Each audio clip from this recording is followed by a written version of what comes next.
Welcome to the Samueletini Show, where business, innovation and sustainability converge to drive progress. Are you ready to uncover solutions shaping our future? Let's dive in.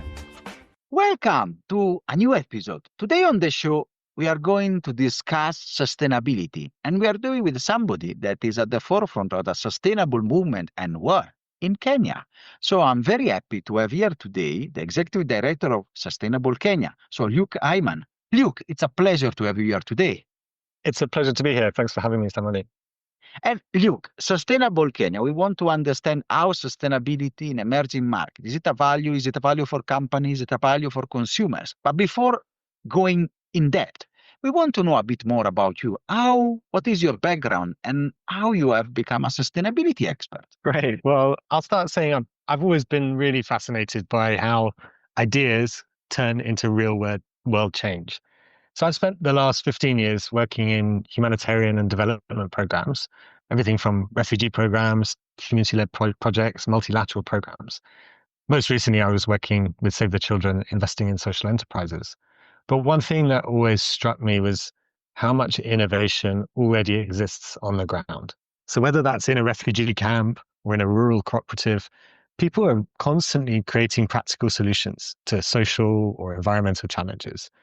But I also noticed a pattern, and that was for sustainability, it's often treated as an external requirement, something to report to donors or tick off for compliance, rather than a tool to build stronger, more resilient businesses that can thrive and grow with the planet and its people.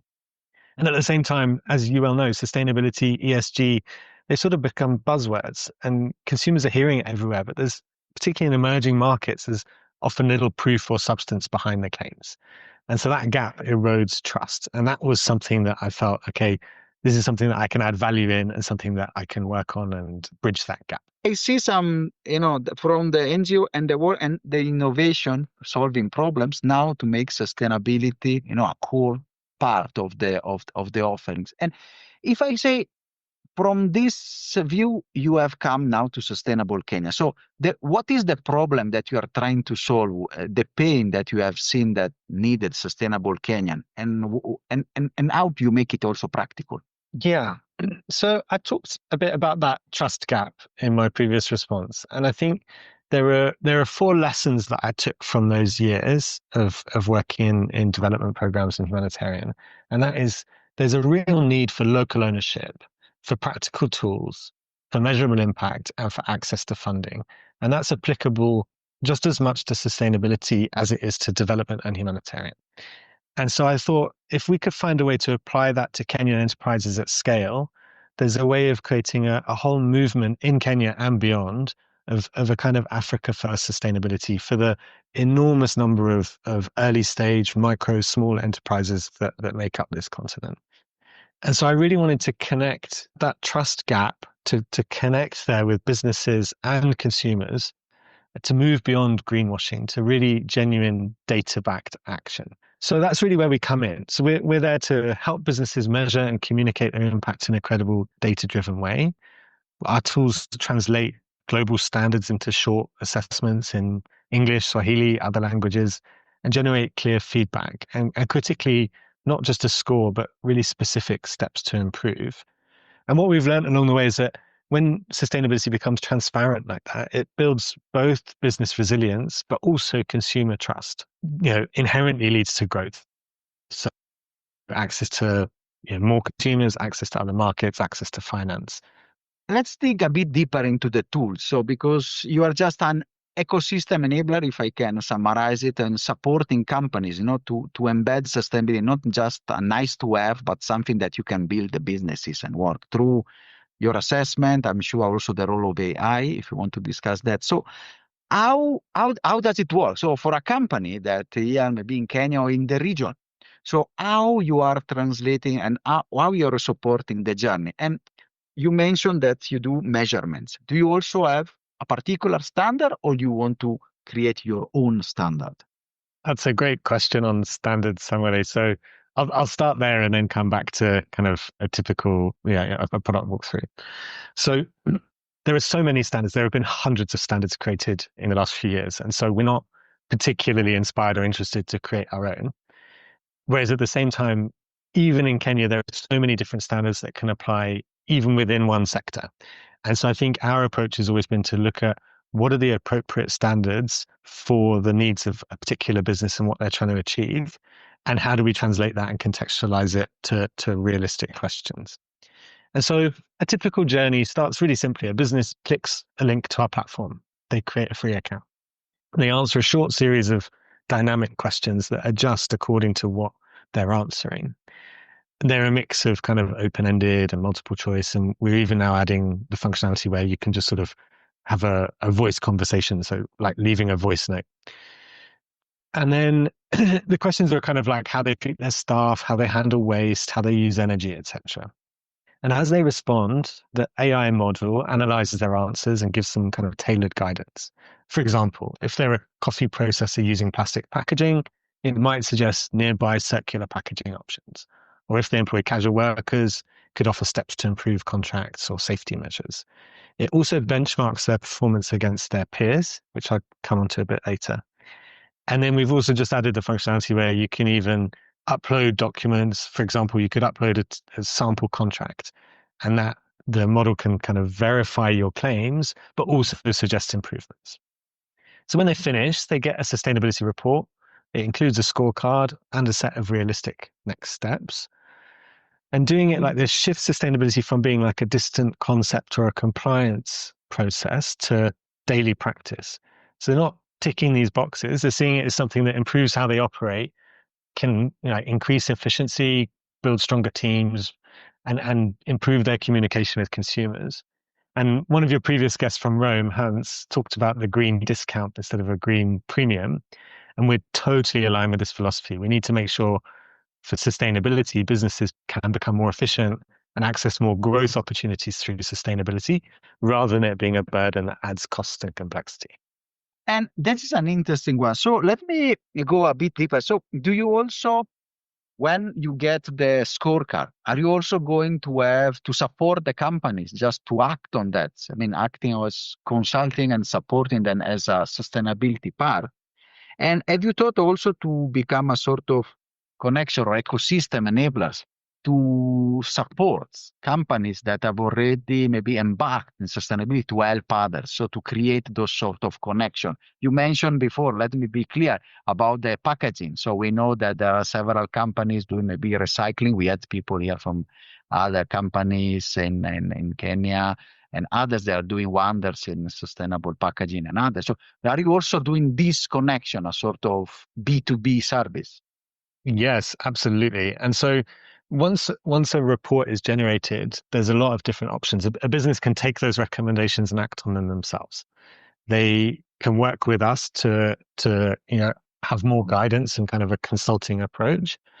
But exactly as you say, so in our founding journey, we work with there's some really amazing examples of businesses leading the way in Kenya.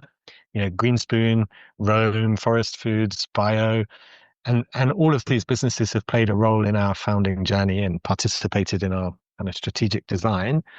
And we really want to help connect that best practice and help that trickle down in the ecosystem. So yeah, making connections like that and being that ecosystem player is really important.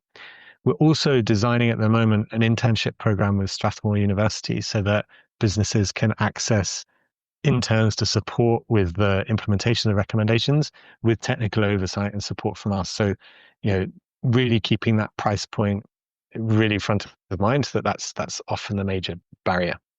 And let me ask you a question that maybe is the mind of people. Listen, so the elephant in the room is that is sustainability relevant in emerging markets? Because we know that in academia, we say is the place of voids, institutional voids, sometimes logistic voids. We have issues and others. So is it just sustainability a nice to have for companies? Or do you see that it's really something that can help them tangibly to grow and making also an impact on the bottom line? I love this question. So I think, so for some businesses in Kenya, particularly multinational or export oriented, sustainability is essential, but it is very compliance oriented and you're complying to frameworks that come from the global north. That applies to less than 5% of formal businesses here in Kenya. And the remaining 95% plus are totally underserved on sustainability. So there aren't relevant or contextualized metrics or affordable options to engage with them. But when you look at the markets today, consumer and investor expectations are shifting fast, as is regulation. So Kenya signaled that the new disclosure standards like IFRS S1 and S2, they're applying soon to listed companies and public interest entities. And that expectation is already starting to trickle down through supply chains. And at the same time, buyers, lenders, corporate clients, they're asking for proof of good practice on subjects like workers' well-being, waste, governance, climate action, etc. So if a business can't show that evidence, it already right now it risks being left behind. But the trajectory is that gap's getting bigger and bigger. But when it can prove that, the opposite happens. It earns trust, it attracts loyal customers, unlocks access to finance or new partnerships. So sustainability starts to become a language of credibility for those businesses. And what we're doing at Sustainable Kenya is making that language accessible and local and practical. We help them understand what it means in their context, what good looks like for a coffee roaster in Kiambu County or a youth-led waste recycler in Kisumu, and show the steps that make the change. So for me, sustainability matters a lot because it builds trust, resilience, opportunity. And it's not a luxury, it's the new foundation of doing business in Africa. And I would say also, the decision that business will make here, then they also influence, since we will have a huge population boom and industrialization. So it's good also to build in a better way. And what is the other perspective? Because one of the other critics that sometimes is often said, it's wonderful to have these nice little businesses, maybe that cater for maybe Nairobi for the gigiris of the UN people, or, the open-minded and other, but they come with a huge premium. So are sustainability perspective also trickling down to the broader population? Are people also become more engaged and willing also to support businesses that they go beyond business as usual? Yes, that is happening. And so there's some, over the last 10 years or so, there's been more and more research done on consumer attitudes in Kenya and in the region. And Kenya is often leading the way in the region, but also globally in the proportion of consumers that want to make sustainable choices. Now, the challenge that we have here is a challenge of accessibility. So particularly as soon as you leave Nairobi, there often isn't a choice between a sustainable product and a less sustainable one. There's just the products that are available. And secondly, the price premium. So those are two things that we need to work on. So we need to make sure that there isn't a sustainability premium or that it's minimized and that there's more accessibility for sustainable products. We've actually just been working with the World Fair Trade Organization and Strathmore University on a new piece of research on consumer attitudes, particularly looking at that price premium. And in fact, next week we're hosting a kind of a focus group discussion to analyze the results of that research, and we'll be publishing, in the coming months. So look out for that. Fantastic. Can you give us a snapshot of the results? It's still in draft, so I can't really, but I'm happy to share. So MasterCard did a really good study about 5 years ago with Nairobi University, and I'm going to get the percentage wrong now, but it was around 90% of consumers in Kenya wanted to purchase more sustainably and saw that as a factor in their decision making. That obviously, doesn't address those 2 points that we talked about earlier around accessibility and the price premium, but that is a significantly higher proportion than most countries in the world. And that is a good starting point. Therefore, you need to now to make sure that also the conditions are there for people to translate attitude towards behavior and, supporting, and driving the regions towards more sustainable products. I want to ask about company, if you can give us a bit of a case that maybe you have done and work. So how you have noticed that when you look at the data and the work, how do you have seen a company that has engaged with you in the assessment and the work and the standardization has gone through being on the lower score, if I might say, to higher score? So how you have done this journey? And if you can mention the name, if possible. I'll talk generally first about what we look for, these sort of signals. and then I'll give you a use case. So there's three things that we're really looking for that show the right trajectory. So the first is looking for internal investment. That doesn't always mean, allocation of budget. It can be allocation of time or effort. So when we begin to see small but deliberate resource choices about hiring or training staff, sourcing locally, improving waste systems, modest steps like that across a range of areas show that sustainability is moving from intention to actual action. The second is behavioral consistency. So that can come in two ways. So one, it could be that a business engages with a sustainability assessment regularly, not just once off for compliance. But it could also be when a business is showing good practice across several domains. So for example, a smallholder farmer with organic certification is one thing. But a smallholder farmer with organic certification that also prioritizes workers' well-being and good governance, that's a much stronger signal that they're engaging with sustainability, treating it as part of performance management, not just as an audit. And the third is transparency and influence. So when businesses start to publish their results, indicate sustainability on their website, packaging, partnerships, they're starting to build trust and they're beginning to share their sustainability journey with customers and even suppliers, creating a ripple effect.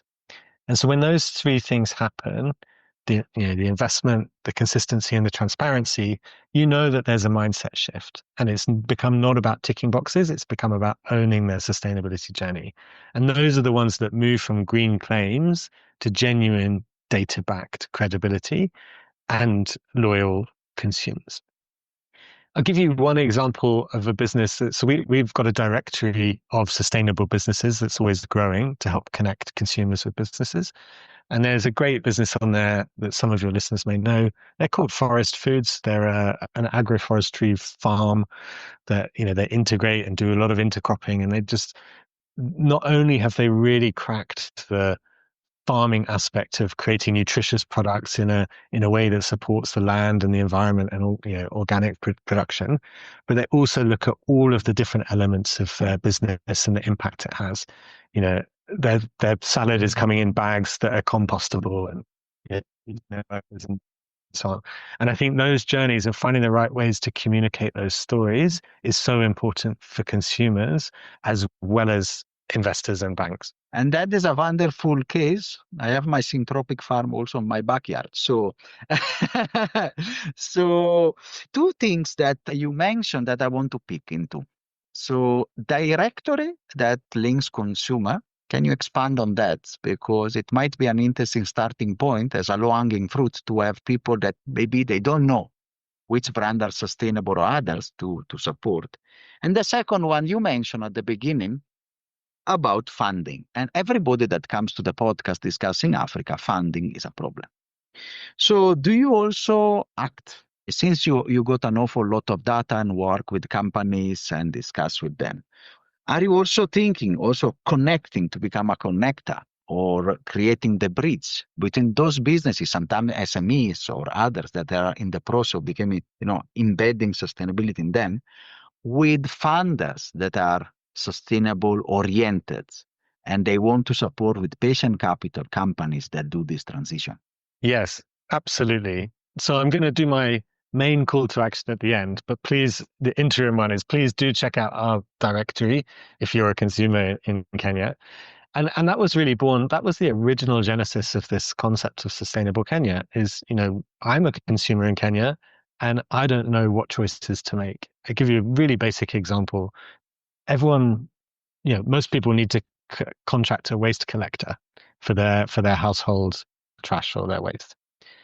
And there's a few different options in the market, and all of them say that they'll recycle waste, but some of them will actually do it. Some of them will just say they do it and not really do it or only do half of it. But also, you may care more about just recycling waste. You may care about how the waste pickers and the waste collectors are treated and do they get paid a living wage. You may care about the governance of the business and all of these other elements. So the directory is really to try and help unpack that and give more visibility to consumers to make those choices. And that's kind of the core part of our business. But I think your second question there around access to capital is it's so interesting because I think that's where we're naturally evolving to, is how can we provide that now that we're getting better and better data, we're accessing, in different value chains, we're supporting more and more, hundreds of businesses. How can we use that to both shape policy? So, create analysis that can help shape policy and influence the whole sectors, but also shape the capital flows and look at what are the capital stacks for each stage of business, what are the sustainability requirements of that capital, and how can we connect the two, and try and avoid the situation which is inevitable to happen over the next 5 years, which is each kind of investor or bank developing its own methodology for scoring sustainability according to its own requirements or whichever frameworks it has to comply with. How can we do something a bit more efficient and a bit more ecosystem wide? And that is where maybe also your partnership with B-Lab can come on board because, of course, B-Lab has a standard that is already, I mean, internationally recognized. Of course, they are tailoring with B-Lab Africa. Here, more African and says sustainable business. So how does it work, your partnership? How you can foster, better business and sustainability through that? Partnerships are absolutely central to what we're trying to do. There's no way a single organization can can make a shift of this size. And really important aspect of partnerships is that a good partnership works both ways, right? And so for B-Lab spent years defining what it means to run purpose-driven businesses globally. And our partnership helps translate that vision for businesses that are not yet ready for B Corp certification. So we're aligning our assessments so an enterprise in Kenya can start with us and over time connect to these global pathways like B Corp. And in terms of it going both ways, I just had the privilege of speaking on a panel last week at the B-Lab Africa Summit in Johannesburg. And that's a great way for me to connect with different audiences, but also add value to B-Lab's overall program. But it's bigger than B-Lab. So, I mentioned some of these partners that influenced our strategy. Our genesis occurred over a series of workshops with consumers, with businesses. I know that you yourself participated in one of those, Samuele, and strategy's always been shaped by other voices and partnerships. And I'll just mention a few. So beyond the businesses that I mentioned, so Nairobi Climate Network has been a strategic partner. We also have Strathmore University, the World Fair Trade Organization, on our advisory board alongside B-Lab. And having all of these different voices helps ensure that we're relevant, but also connected to these different streams. We've had a great partnership with UNIDO, which is the United Nations Industrial Development Organization. We've worked with them on a project to improve sustainability in the coffee value chain here in Kenya. And then we're also now looking at expanding beyond Kenya. And again, partnerships are critical to that, to get that local accessibility, local contextual knowledge of what the gaps are in any specific ecosystem. So yeah, partnerships are essential. A lot of food for thoughts and very interesting points that we might want also to discuss more in depth as we are going towards your call for action that you have preempted, because I'm sure that is a very low hanging fruit that people can do. And that is also how I first met the movement. So I would like to ask, where do you want to take, what do you want to, how do you see also from your perspective, working with businesses in Kenya, in the region? How would you see the sustainability trajectory, the better business trajectory going in the next 2 to 5 years? Yeah. So I think there's a few angles here. So I think overall, our goal is to make sustainability practical, visible, fundable for tens, if not hundreds of thousands of small businesses across Africa. We've got to think at that scale. And so we've got to design for that scale. And we've got to move out of the sort of consulting mindset and think about platforms and tools and ecosystems that enable that. So we've started in Kenya. That's where we've been piloting. But we're already in conversations with partners in Rwanda, Zambia, and Guinea, and early conversations in some other countries to expand internationally. And there are three main areas that we're focusing on to do that. So as I said, scale and accessibility. So taking what we've started here in Kenya, adapting it for other sectors and other countries, and really, keeping this focus on accessibility. So, local language accessibility, mobile first tools, low connectivity, etc. The second, referred to it in a previous question, which is using data and the insights that we can get from it to help governments, banks, investors, the whole ecosystem understand where the opportunities are, where the gaps are, and also help with the capital allocation and removing barriers from capital flow. And then thirdly, for businesses and consumers themselves. So making sure when businesses take genuine action, they're recognized and supported through access to finance, buyers, consumers, etc. And not just about helping businesses, creating value for consumers themselves, giving them clear, trustworthy information so they can buy from enterprises that share their values. So if we do all of that, we want, that'll lead us to the path where sustainable Kenya, now sustainable Africa when we're operating overseas, becomes part of a new sustainability infrastructure for the continent, one that starts from the ground up, rooted in local languages, real data, and everyday realities, but connected to some of these global systems and frameworks of trust and accountability. So my invitation to entrepreneurs, investors, consumers, everybody is join this movement with us. Let's make Kenya and make Africa the place where sustainability is not a buzzword and not compliance, but it's a baseline for how business is done. And that is a wonderful call to action. And I see a lot of possibilities of interaction and work with many of the guests that we had on board just to create a more just, diverse, and really Africa-centered and Africa-led also work and sustainability movement. So thank you so much for your wonderful episode. It's been a pleasure and honor having you on the podcast. Thanks so much for having me, Samani. Are you satisfied after this wonderful episode? Let's continue together our sustainability journey.